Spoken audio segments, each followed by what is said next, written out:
Good morning, crypto world. How is everybody doing out there? It is 6:21 a.m., 6/29/2018. And the market today is obviously not doing that great, but not doing that bad if you're thinking about getting some sale prices. And with that thought pattern, think about this. You have Bitcoin going down to a little bit less than $6,000.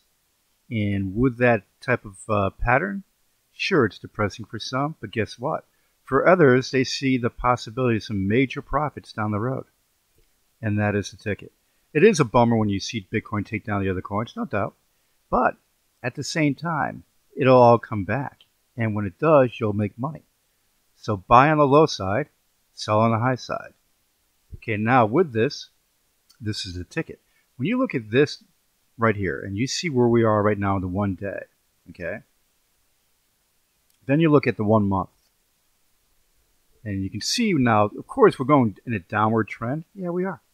But it's not a massively downward slide crash. No. This is going down with daily volume input of money, selling, some buys, up and down, up and down, up and down. And then you just go across, hopefully you're going across the graph as I am, from the beginning of June going through. Now you see that, where we're going, and we got a slight uptick up. Now I'm not, nobody can predict the market, and nobody can say definitely this is going to happen. But when you see this type of pattern, this is not a crash. This is not a correction. This is where there's not a lot of money coming into the market, and you get people selling more than you get people buying. When you get that type of reaction, forget all those things about resistance levels and all that crap. What it comes down to, and I just laugh out loud when I see all that crap.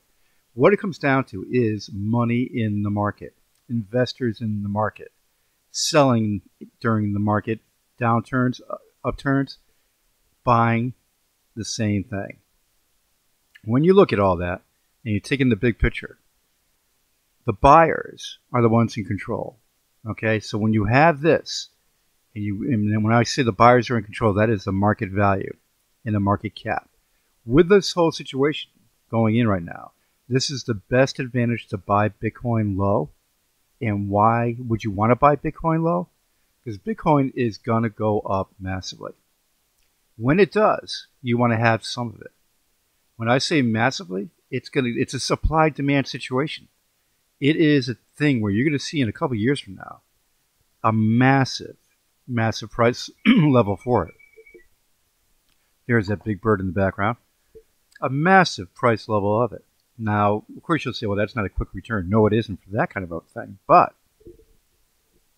where will Bitcoin be? And let's just mark it. Today is 6/29/2018 at 6:24 a.m. Where will Bitcoin be January 1st, 2019? My prediction? Much higher than this. Okay, so you should buy up. You don't have to buy the whole thing. Just buy some of it. And trust me, you'll definitely, let's put it this way. Even if it goes down after you buy today, this weekend, and it goes down a little bit more, oh, I just lost some money. You could think that thought pattern. No. Look at the long-term aspect of it. What is it going to be worth January 1st, 2019? Okay, December 31st, 2018. Christmas Day in 2018. What is that Bitcoin going to be worth? Ding dong. Now, when you look at some of the news that's out there for Ripple, Santander and Ripple have been working together for quite a long time. And with that, you've got the article here that just came out just a little while ago. The OnePay FX is official and going out and working right now as we speak. And doing the transfer of money over continents and over borders. And you're talking about rapid speeds. In this use case of XRP and Ripple with Santander, it has been years in the making, but now that it's out there live, this is going to be a rush to watch. With the success of the OnePay FX, you're going to see so many other companies join the fray. So that's good news for Ripple. That's good news for XRP. And let's just watch what happens with that. Right now you're in June to the end of June. July and August, September. Watch what happens to XRP. Because you're going to see all these use cases going live. Everybody starting to follow suit. And more XRP being used up.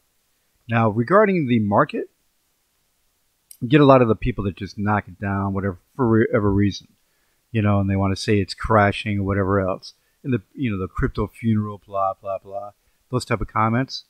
No, you got to just disregard all that crap. What it is that there's not a lot of excitement in the market, and when there's not a lot of excitement from new products, that's why you have some of this doldrum investment. Now, with the Apollo Foundation coming live next week on IDAX and other exchanges, you're going to see excitement come into the market. I'm not saying they're going to be the excitement that's going to raise the whole market. No. Will they add excitement with green and uptick? Yes. And will they drive up the market? Yes, they will. And the market cap? Yes. That's going to happen. Now, when you look at all of what's going on in the market right now, time to buy, folks.